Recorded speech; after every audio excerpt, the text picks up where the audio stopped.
What is up, everybody? This is another fine episode of Purple Memoirs, the only Prince podcast, hosted and produced by Chanhassen, Minnesota natives. And joining me today, we have a guest you might recognize, Mr. Ben Menth. How you doing, Ben? I'm doing great, thank you, Aaron. And what is up, Purple family? Hope everybody's doing well. Hope everybody had a nice Thanksgiving. Yeah, me too. Hope everybody out there had a good one with the family, and we're glad to have you back tuning in again with us. Appreciate it. So some things have unfolded since the last episode. Some pretty big things, actually. Yeah, there's no doubt about that. Boy, I don't even know where to start. If you watch the first episode, and you might have learned a thing or two about me. I do the Purple Rain replica motorcycles, and I've done 7 of them, and they've all gone to kind of a unique place and found a unique home. Yes. All very special in their own right, for sure. You know, I think it's important to know how the origination of that motorcycle happened. And a big part of that is part of this right here in this Chanhassen Villager article. And we're talking about the iconic motorcycle from the Purple Rain cover album. Yeah, absolutely. But before we can get to here, 1984, we got to start in 1981. Start at the beginning. Okay. Because that's the beginning of the Purple Rain motorcycle as we know it today. And this motorcycle right here in this picture is equally as important, if not more. Why is that? Well, it's an interesting story. A family by the name of Peshek, Jeff Peshek, I believe is the gentleman's name, purchased that motorcycle brand new at Burnsville Sports Center in 1976. It's a Honda CB 550. Somewhere along the way, that gentleman thought it would be cool to do some custom touches on it.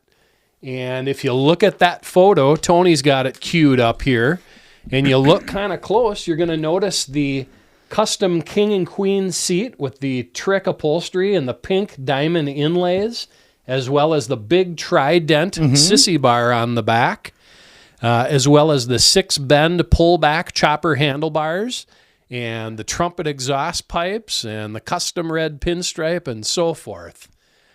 Very, very cool indeed. Let's hold that photo right there, Tony. Pretty please. Do we know why it had these modifications, or was it just the previous owner's likings, I guess? Or I would say the latter. Okay. And I've reached out to several members of the Peshek family to discuss that very question, and I cannot get through. And the Peshek family, where are they from? Chanhassen. Oh, they're Chanhassen locals as well. Yep. And if you read the article in this Chanhassen Villager and you talk to some of the locals and so forth, you can kind of gather what the real story is. And basically, it sounds like they were expecting a child, and that motorcycle wasn't being used, and it sat in the corner of their garage for quite a long period of time.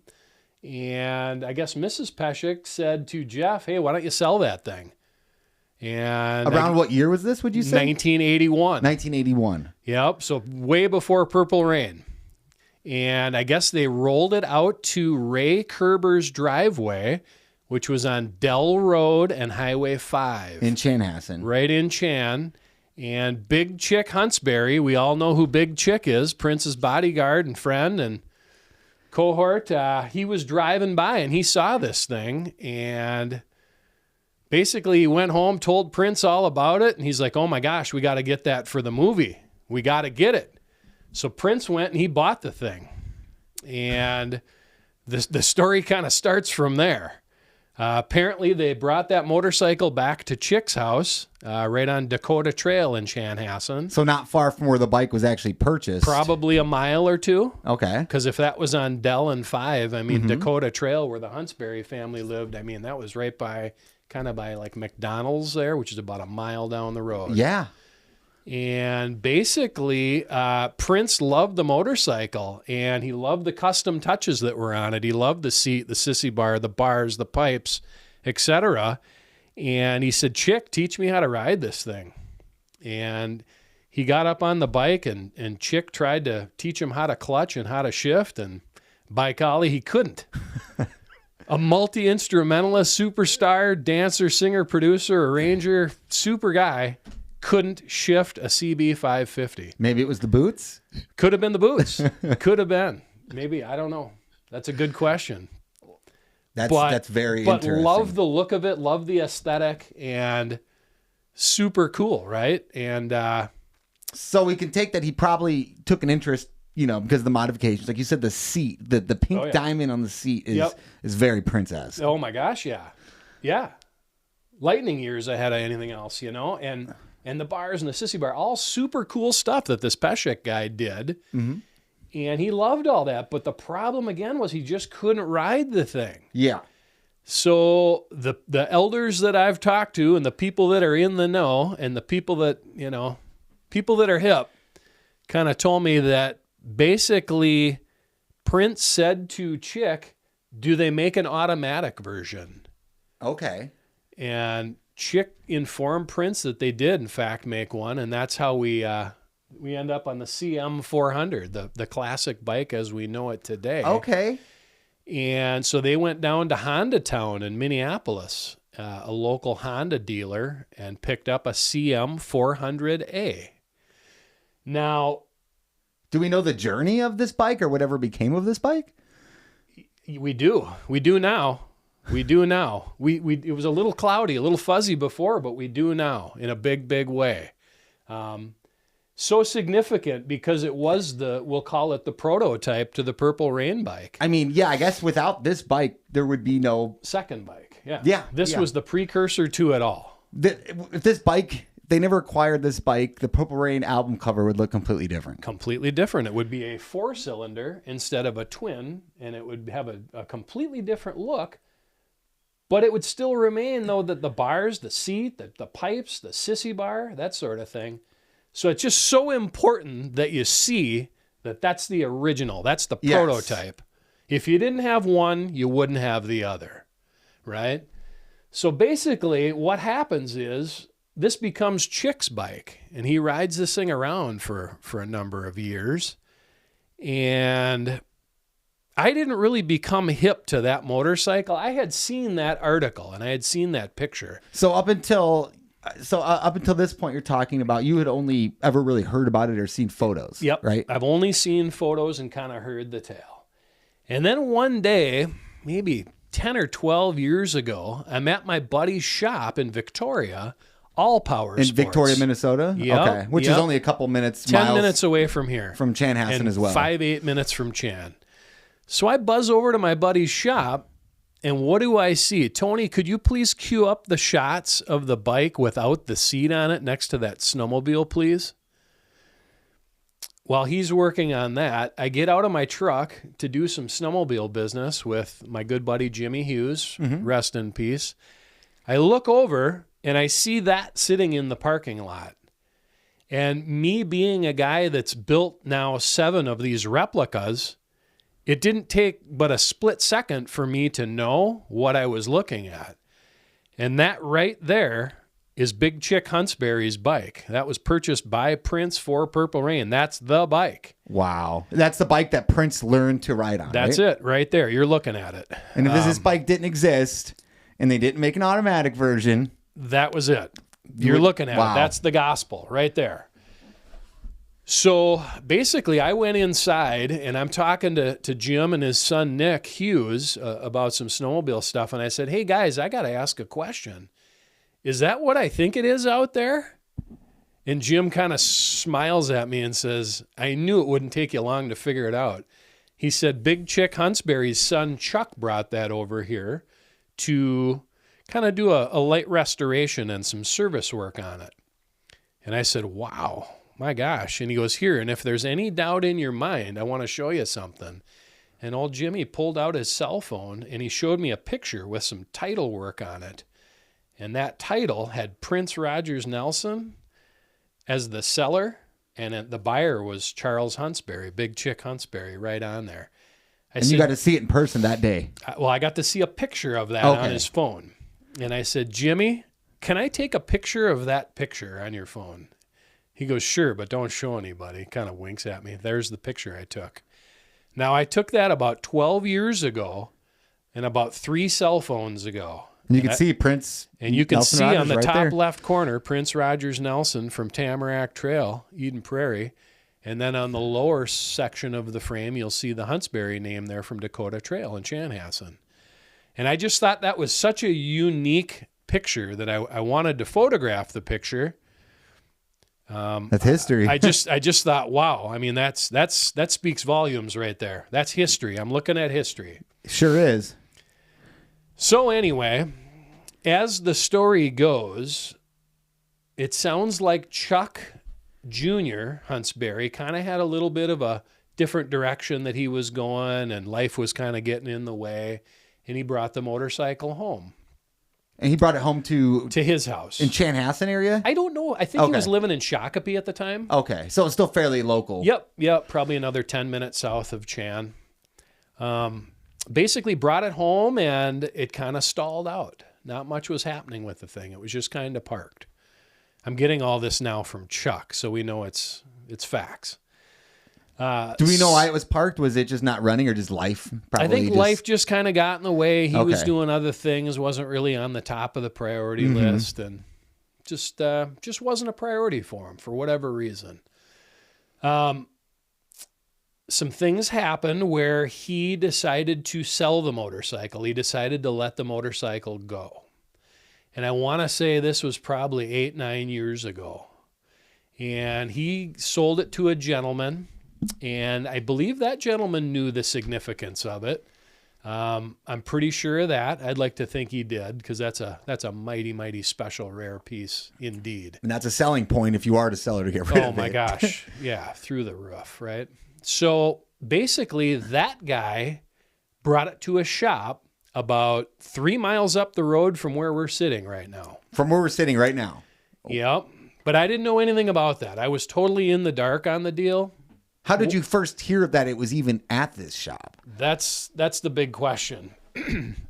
So I've posted several photos and videos of these Purple Rain bikes that I built on my Facebook. Developed a little bit of a following. People watch my stuff and they comment on these motorcycles, and a lot of Super Prince fans are really into it, bring them to different places, and obviously they land in very, very cool places, the forever homes. One day I was just kind of scrolling through my comments, excuse me, and a gentleman that I'm acquainted with, I've known him for many, many years. We're not super tight, but we know each other. On Facebook. On Facebook. Lives right around here. He's a local guy named Greg. He puts a comment on one of my Prince Purple Rain replica posts. And he says, oh, that's really cool, blah, blah, blah. He goes, but I know where the real one is, but it's all burnt up. Do you know what he meant by the real one at that moment? That was cloudy. So I'm thinking, well, what's this guy talking about? Because the real one's in Paisley Park. Everybody knows that. Yeah, right? I mean, you take the tour, there it is. Albeit it's black now, because Tommy Summers, my other good buddy, changed it for the film Graffiti Bridge. Mm-hmm. And the purple one that you see is a CB shifter bike, which is the stunt bike. Yes. So it's important to clarify that. So basically, the real one is irrefutably in Paisley Park, and everybody knows that. That's not a secret to anyone. But what caught my ear in that comment was a fire. Because I remember Nick Hughes, Jimmy Hughes' son, told me once, he goes... And that was the owner of the Victoria shop? Yeah. Okay. I asked him a few years back, probably 5-6 years ago, whatever happened to that bike? And he goes, oh, I guess Chuck sold it, and then I went to some other shop, and I guess the shop burned to the ground, and all the contents burned up with it, and the bike was in the shop, awaiting some repairs or a restoration or a service or what have you. And I kind of filed that in the for what it's worth category. Just kind of sat back there rent free. After Nick told me.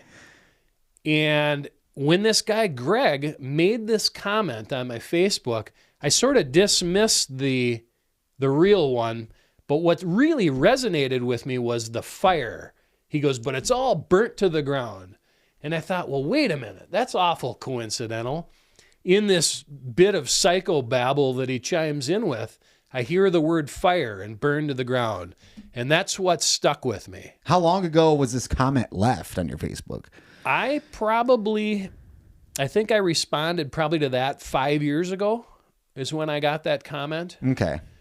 And I called him up. I sourced him out and I said, hey, Greg, tell me about your comment. And he goes, well, I know so-and-so out at left-handed Bojacker Garage out here in the country. And he says, yeah, he told me he's got some bike and it's affiliated with Prince or something, real gray, real cloudy. But the thing was burned to the ground in my shop. So I said, wow, well, who is this guy and where is this shop? Now the hamster wheel's really spinning. And he goes, oh, go see Joe over here at such and such automotive. Just a few miles from where we're sitting right now, Aaron. Wow. And this was actually before the last episode. Like, oh yeah, an hour or two before he showed up to film the last episode. Yeah, but it took me 5 years to get to that. It all happened on one day. Yeah. Finding it and then shortly shooting the episode. Shortly after I got with Greg and he told me all about this deal, I made the drive from my house and I went out to this shop and I got together with this Joe guy. I said, Joe, what, your buddy Greg told me this and there might be such and such. He goes, yeah, I don't know. It's over there in the yard. It's all burned up.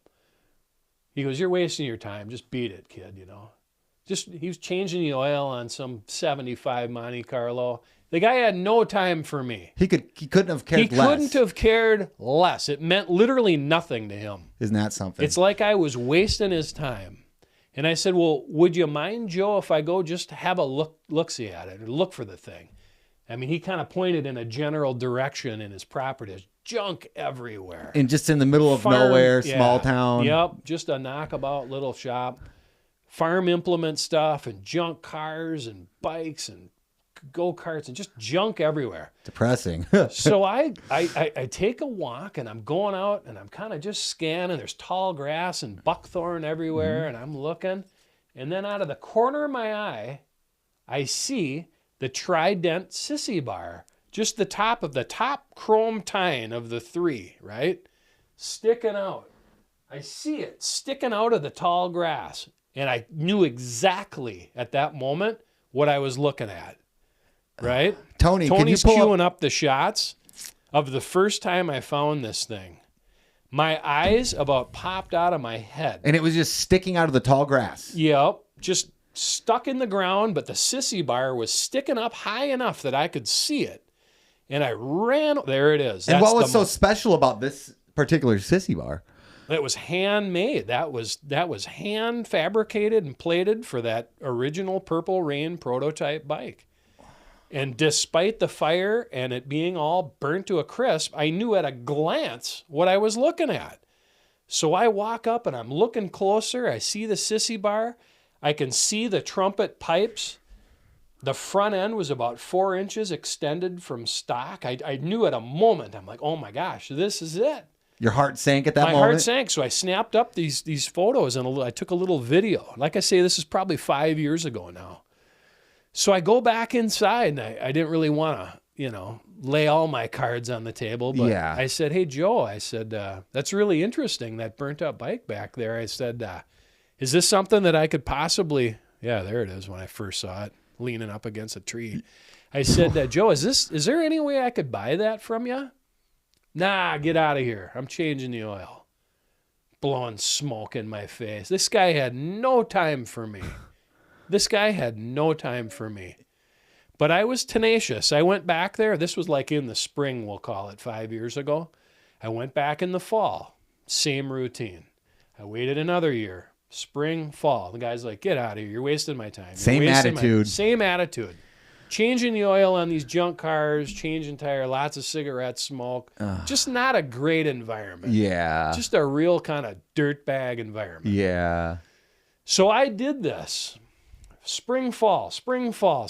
I've got a buddy that lives about a half a mile away. Every time I'd go to my buddy's house, I'd go see Joe. Joe, is there any? This guy's sick of me. He knows my truck when I pull into the parking lot. But like I say, I'm tenacious. You don't get what you don't ask for. My dad taught me that. That's very true. By golly, persistency paid off. It sure does. Because when I was here a couple of weeks ago to do your podcast, I let the cat out of the bag to these guys, but not you guys. Lo and behold, I stopped at Joe's. I thought, if I'm coming to Mare, I only have to go a couple more miles. I'm going to go see Joe. I had some cash in my pocket. Thought maybe I'd catch him on a weak moment. I pull into the parking lot. There's his son, Aaron. I said, Aaron, is Joe here? No, but we can call him on the cell phone. What do you need? I said, I got a question for him.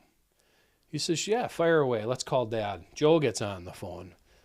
I said, Joe, it's Ben. Oh, God, here we go again, he says. I said, Joe, I'm here to buy the bike. I said, I'm sick of coming out here. I'm sick of smelling like cigarettes when I leave. And quite frankly, I'm sick of you. So do you want to sell the bike or not? And he goes, and I knew right away. He goes, yeah, I'll sell it. I'm like, oh my gosh. That's all it took. A weight lifted off my shoulders. Didn't talk price, didn't talk anything. I said, all right, I'm going to go look at it again. So I went back there, verified that it is what it is, just by the aesthetics of it again. And I said, all right, what's it going to be? I don't know that I should put on here what I paid for it, but I feel like I stepped up. Because to say it's seen some action is an understatement, to say the least. But it's real, and the DNA is there. And you have it. I bought it. So when I came here to do this last podcast, guys, it was in the back of my truck. The thing exists. It's real. It exists. I bought it. I got a receipt for it. And there's you and Tony, and there's the bike in the box of my truck. Sitting a mile away in a field. There you can see all the grass still on it from where I pulled it out. Wow. There's that sissy bar standing tall and the trumpet pipes. And I didn't even realize it at that point because it was still new to me. Yeah. That on that crumpled up fender, the license plate was still there, albeit it was completely crushed and sooted up and burnt and that sort of thing. But I went back. There's the license plate right there. Critical piece. Very critical to this story. So I went back. Now, if you recall earlier in this conversation, I told you about the photo that I took of my good buddy Jim Hughes's phone. And on that phone was that little bit of title work. And that was the photo from like 12 years ago? Yep. Okay. And I've had that, like I say, in like 3 cell phones, and I never really looked at it too much other than Prince Rogers Nelson and address and CB 550 and wow, super cool. I really didn't give it a whole lot much more thought than that. So one day I put the cheaters on and I looked at that picture and my gosh, my eyes lit up right in the top left corner. Much to my amazement is the license plate number. I even called a cop friend of mine and to try to figure out how I can authenticate this thing. And there it is right here. We're going to pull it up. Yep. So I went on my phone. We'll get to that video in just a second. I get to my phone. I pull up that old picture that I've had for two or three cell phones, 12 years. I've been carrying this picture. There's the license plate number. Minnesota 14611, plain as day. Holy smokes. I rip down to the backyard in my underwear. I peel the license plate open. I'm looking at it. Minnesota 14611. I get goosebumps. I have goosebumps right now. There it is. He circled it. Holy smokes, right? Yeah. So that's... Wow. Yeah. That piece of history right there in your hands. So that kind of verified, holy smokes, this is real, right? That's a real McCoy. That is the genuine article.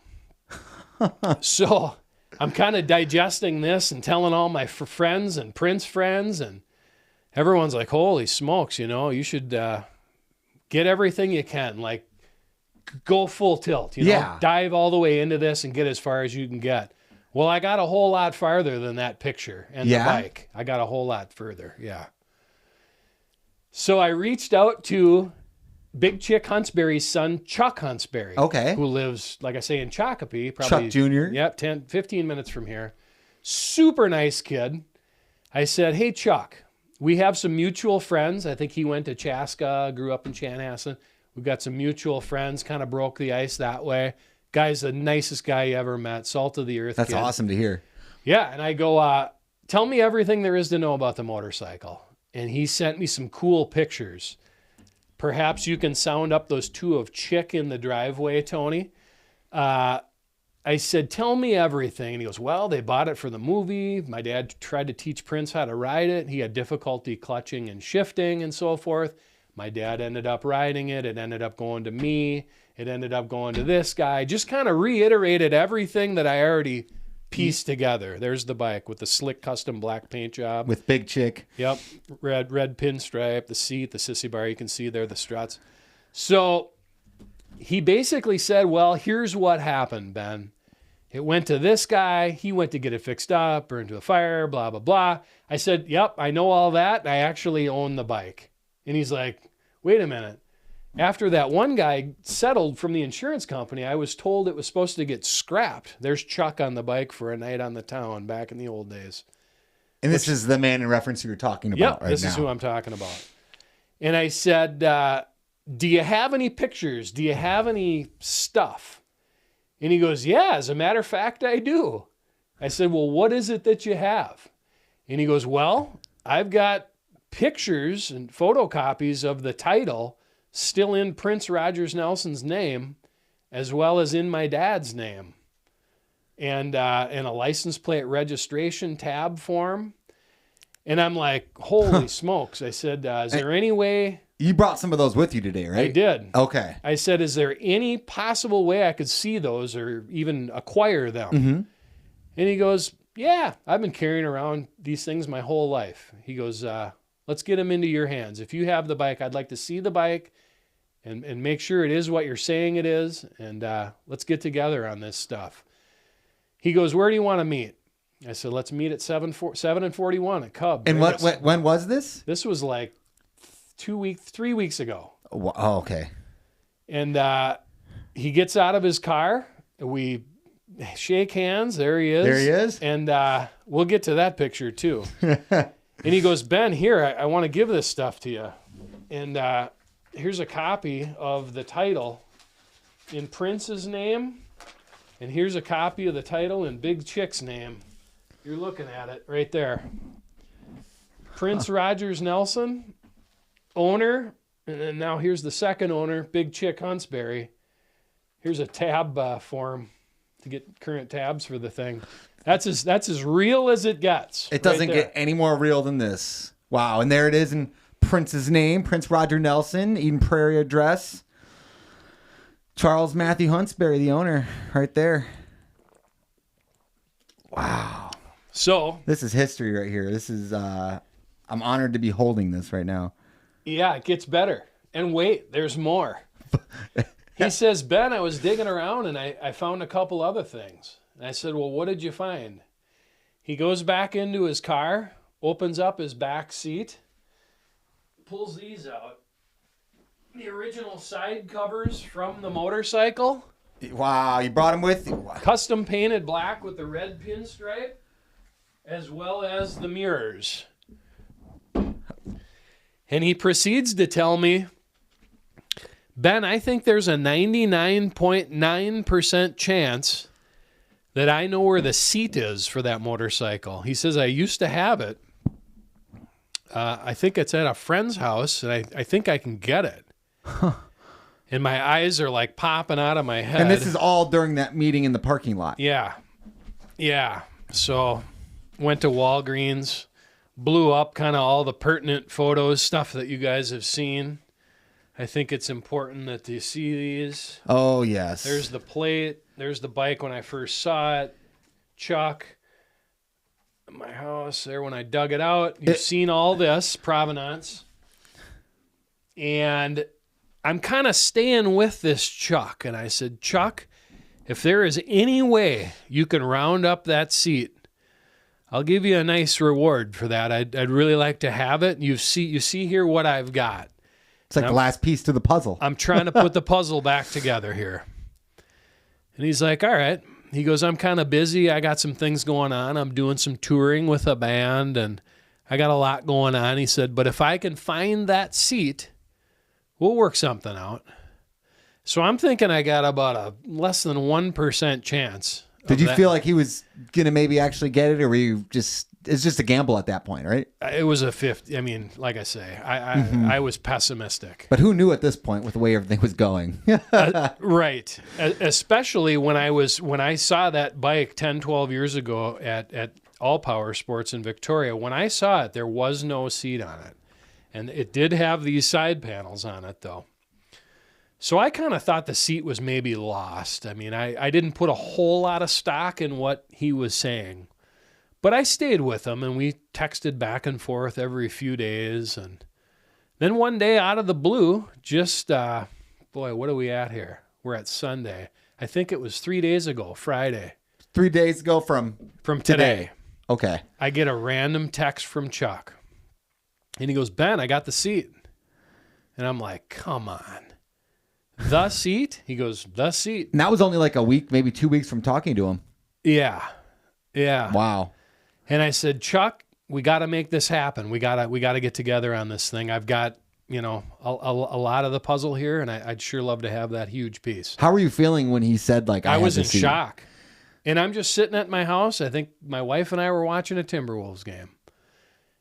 And it was the Prince. They were wearing their city gear. Yep. It was the Prince kind of themed Timberwolves game. St. Paul Peterson sang the Yeah. I might have missed it because I left. anthem. Yeah. And I'm like, holy smokes. I go, Chuck, I'll meet you where and when. He goes, I'll just meet you at the same spot, 7 and 41 in the parking lot. I said, okay, let's go. And I'm kind of thinking, well, maybe he's got the factory stock Honda seat, or maybe he's got something somebody put together along the way. I'm thinking to myself, the likelihood of this being the actual seat that Prince sat on and Big Chick sat on and Chuck Jr. sat on is pretty slim. But I'm holding out hope. It's a 5-minute drive. Huh. So I'm looking at pictures while I'm driving. And this was the same seat, or the same styled seat. Just like the Prince Purple Rain And bike. Prince put on his bike because of this seat. Because of that seat. He was inspired by this very seat right here. So I'm literally driving down Highway 7, looking at this picture going, wow, measuring the diamond in my mind and how close it is to the top of the seat in relation to where it'll fall with the Trident Sissy bar. I'll know at a glance if it's real. And it's not a common seat by any means, not at all. Is it? Totally custom. I come to learn it's more custom than I even thought. Chuck gets out of the car. We shake hands. And he goes into his back seat. He reaches in. And he pulls this out. The actual seat from the motorcycle that Prince rode. Prince learned to ride on this seat. Chuck had this. Chick had this. The real deal, the genuine article. My eyes about pop out of my head. Now, I've built a bunch of these. I've had a bunch of these upholstered over the years. I know what it takes to make these. This was done so well. If you look at the patina, again, this was done in 1976. So higher quality than you thought it. Super high quality. I mean, the grain on this is just incredible. The diamond stitching, the handmade buttons. No tears. Well, it is torn back here, and I guess that's the reason it was taken off. Chuck, I guess they ripped it on something, but Chuck was going to have this repaired at an upholsterer at some point. I've never seen one with this bottom formed like that. That looks very custom. I saw these brackets, and I'm just like, what in the heck? What would that be for? Tony, perhaps you could show that picture that you took out front here, because I did bring the bike with me today, by the way. It's here. I had to show these guys again. I set this down on the frame, and you can see to the right of my thumb, there's a little pin that slides through, and this was actually a hinge. So this was a hinged seat to access the battery or the air box. Instead of having to take it completely off like you normally would on most bikes. Exactly. You'd take something off a fastener here and slide it out and take it off that way. It's actually a hinged seat. And then it bolts down right here. And when you set this down, you can see it fits absolutely perfectly. With that Trident. Yep. Yeah. Perfectly. Like you could slide that pin in and it'll just rest right down like it was never gone. So do we know if this was custom made by maybe a company or like an individual? Or it looks to me like it was handmade. Really nice hardware, super stout bracketry. I would say somebody probably made this. Somebody local, probably. Yep. And then like I say, somebody did an amazing upholstery job on this. This looks to be like a suede or a crushed, maybe a crushed type velour. I had goosebumps. I gotta tell you. I mean, this is the genuine McCoy right here. It doesn't get any more real than that. It's like, don't even have words for this. It's sitting here on the table. Like, wow. Right. So you're gonna hear a lot of stories. You're gonna hear a lot of Prince stories with the Purple Memoirs. I'm bringing something tangible here today. Yes, I mean this something that you can smell, touch, feel. This was all part of the journey and the lineage. And nobody better else, like, I don't think there's anybody better to have the bike than you. I mean, you spent so many years of your life researching, building the replicas, like. Yeah, I've got countless hours putting these replicas together. So for me to have these pieces, I think is absolutely awesome. They're priceless. And the bike, I mean, as a package and the story and this title work, I mean, it's pretty special. To think that any of this stuff still exists today, I think is nothing short of a miracle. I say a miracle. And, our winters, our climates surviving outside like that. And the craziest thing to me is just to think that this was a mile away from where we're sitting here now. Right. And it's unbelievable. What was Chuck Jr.'s opinion what was his face like when you rolled up with the bike and you? He was it was like bittersweet. He was super excited to see it, but really, really sad in the shape that it was in. There's Chuck and I the other day when I did the seat exchange. Wow. Yeah. And I'm guessing he never got to see it in the burnt condition it was. That was the first time he had seen it. So he was like, "Oh my gosh, that's the old bike. That's my dad's old bike." And it's rough, but it's real. It exists, and that's cool. And now he knows where it is. He does. And I think that's one of the best parts of the story is you start to fill in the gaps. Totally. Totally. And it's just insane that this bike, this seat, this bike, everything right here, kind of started it all. I mean, it did. It absolutely did. I mean. Wow. Prince was over there and he rode it and he loved everything about it other than the manual transmission and the clutch. And which we have to thank Honda for making that Honda Matic because he might not have rode a bike or had one on the album cover or anything. So thank you, Honda. Right. Right. Yeah. So that's kind of it in a nutshell. It's beyond cool that it exists and I'm beyond proud to own it. I don't know. I think the thing belongs in a Lexan box somewhere on display, perhaps in a museum. I think so too. I think you should have it displayed next to one of your replica bikes. That'd be cool. Bookends. Yeah, I mean, and who knows? Maybe do a replica of this bike, a CB550. Now that would be awesome in the black and red livery with the and maybe even put that on there. I mean, I think you have a lot of enough of the details and. To make it work, I mean, you could do it. And I imagine, I could be wrong, that this bike would be easier to maybe reproduce than the Purple Rain bike. I could do it. I could absolutely do it. I've thought about it. I know where there is a great candidate, so it's kind of in the wings. I have a friend of mine who has a CB550 of the same vintage. And you already know the handlebars. I do. The bars, the seat, the upholstery, the sissy bar, the pipes. And then you have the real-life template. For these I could put some of the DNA on it too. I guess I don't quite know. The path isn't super clear on where this is going to go. Mm-hmm. My only thought is the story needs to be heard for the Super Prince fans. For the motorcycle fans, the Prince fans, the Minnesota fans, just everybody. And he's our guy for sure. He's our hometown hero.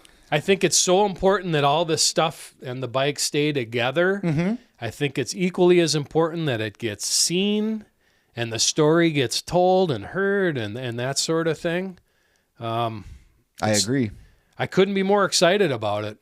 And this is probably it right here. This is probably all that exists left from it. There are no other parts probably from the bike to find, except maybe, I don't know, kickstands. Yeah, maybe go back into that field and go search around. But I think I got it all. Yeah. Wow. I don't know. Maybe some people can chime in and tell me what I should do with this or what direction to go.